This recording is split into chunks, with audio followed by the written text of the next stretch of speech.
करो भाई स्टार्ट। ये मशीन में ऑपरेटर बोल रहा है कि पंप से साउंड आ रहा है, ठीक है। तो जब भी कभी ऐसा प्रॉब्लम आपको मिले तो सबसे पहले मशीन को स्टार्ट मत करो।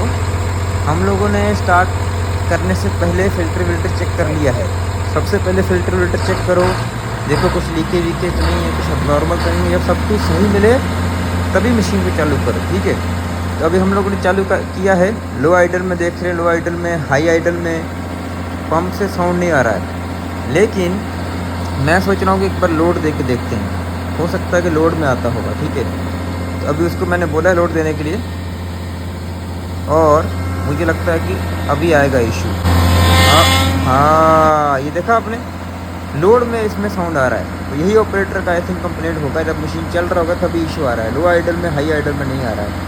इसका ट्रबल शूटिंग करेंगे, देखते हैं क्या कारण है, फिर आपको बताएंगे।